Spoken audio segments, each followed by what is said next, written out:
Hi guys, Karen here. We're going to do something totally different today. Um, and it's something I've been thinking about, and I purchased some of these tools and supplies several months ago and just now getting around to it. So it's on the line of like sand casting, but we're going to be using soft solder for our project today. And I just bought some of this I don't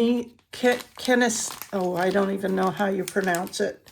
The sand, the kinetic sand. Yes, kinetic sand. I just got this at a local Michael's. And I purchased this little crucible kit off of Amazon. And you can get the solderite board. And we're going to be using a little Burnzomatic torch and some buttons and other things I'm going to try. But yeah, this is soft solder. Didn't it turn out cute? I was surprised, but I have these ideas and then I'm like, I gotta see or I'll keep thinking about it. So yeah, that's what we're gonna do today. It's gonna be just a quick video, I hope. I don't want to do a lot of talking. Anyway, happy Thanksgiving to you guys this coming next week. And I'm excited that we are in cooler weather. So we're gonna get started and I'll explain as we go along. So to get started, I'm using the medium-sized crucible bowl. I'm using a little round, like a cookie cutter. These I had for clay.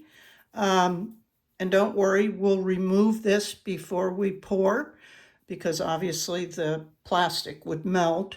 But it's just to kind of get a form. And then I'm going to use about 4 inches of this soft solder, lead-free, Silver Bright. I'm not going to use my Silver Gleam because I'm still learning. Once I perfect this and want something, that I'm not going to patina necessarily, I will go to Silver Gleam. But for now, as I learn, I'm just going to ball this up, or you can cut it up.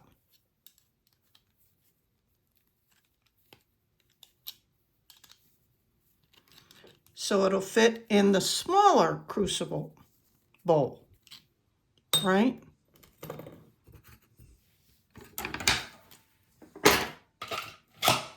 So going back to the sand, just going to take some, put it in there.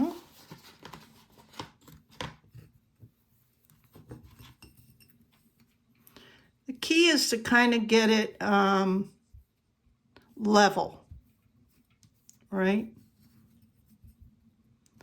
And you can utilize some tools or whatever. I think yesterday I played like with the end of this soldering pick just to kind of push things down along the edge because you want it compact. And then, let's see. I mean, the possibilities here, guys, is endless. I've just taken some items out. This is a shell. This is some coral. And again, I haven't used these, so I don't know how well they'll work. Here's another button with a kitty cat face on it. Some charms. Of course, they have to fit, so this wouldn't fit. You'll have to get a bigger crucible, or I mean a bigger mold. Thought that might be cool, but I don't know. So I'm going to try and get something kind of,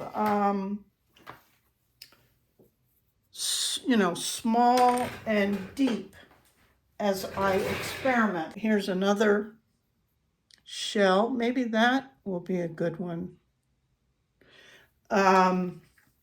Here's some little cameos I had. Those would be really cute. I have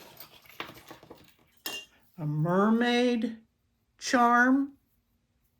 That would be really easy.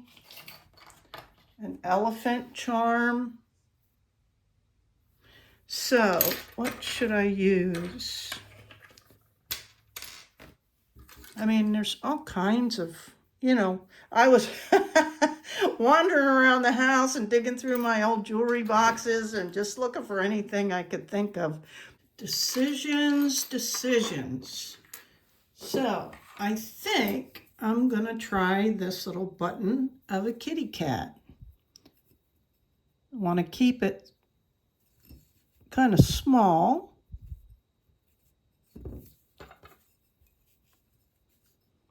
And the hardest part is getting this out of here, but this one worked okay because of the way this is set up.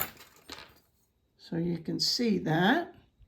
It's a little bit deep, but let's try it. And I'm going to remelt this piece I tried already.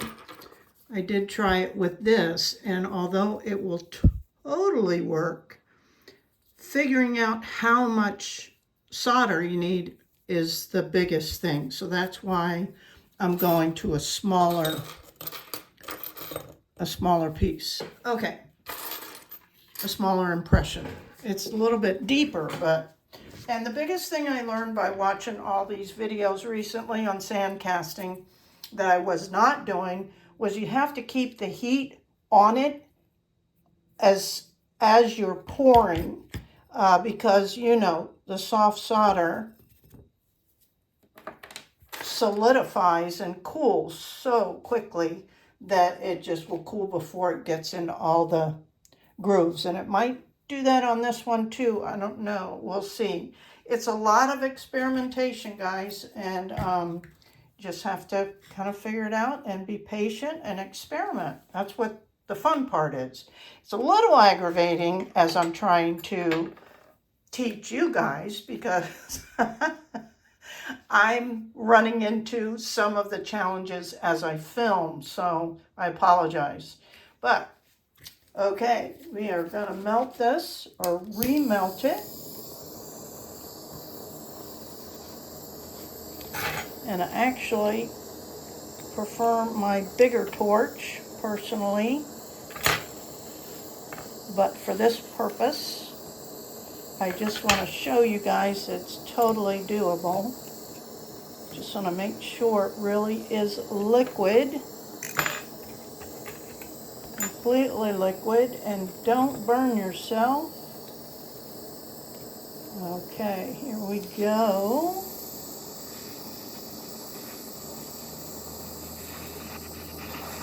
And that wasn't enough either. Let's see if I can spread it out without.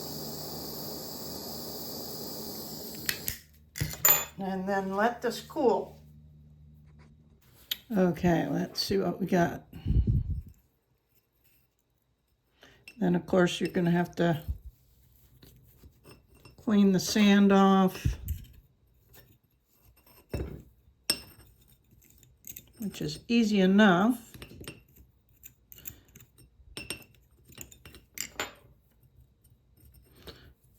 And I'm going to go ahead and put it in the quenching bowl just to make sure. And I'm going to wash this off. It still has some sand on it. So I'll be back. Okay, look how cute. So it totally works. All right, so now I'm going to go ahead and clean this up, file it off, find a spot where I can drill a hole for a jump ring, and I'll probably put a patina on it. And you know what? I think we could even do some color. Let's see what I can come up with, and I'll be back.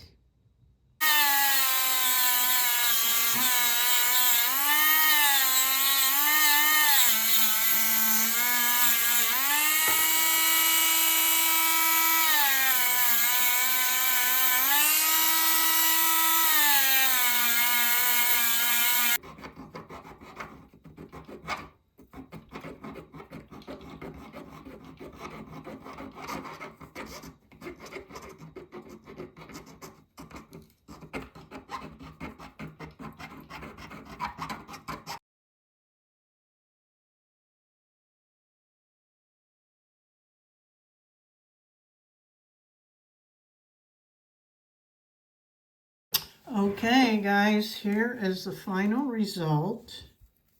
I just did a little patina on it. I think he turned out really cute. And you could experiment. I thought about doing a little, dot of blue in there with some acrylic paint or something, and then, sealing it. But what do you guys think? I think it's super, super darling. It looks great on a chain. It's got some, substance to it. You can polish it up as much as you want, sand it as much as you want. So yeah, pretty excited about that. So this is for people who don't have a hydraulic press, or want to spend a lot of money on getting these impression dies. You can make your own in the kinetic sand. Get a little inexpensive Burns-O-Matic. They're like $32 or something. I think the sand was like 10 bucks or something. You've got some buttons around, right?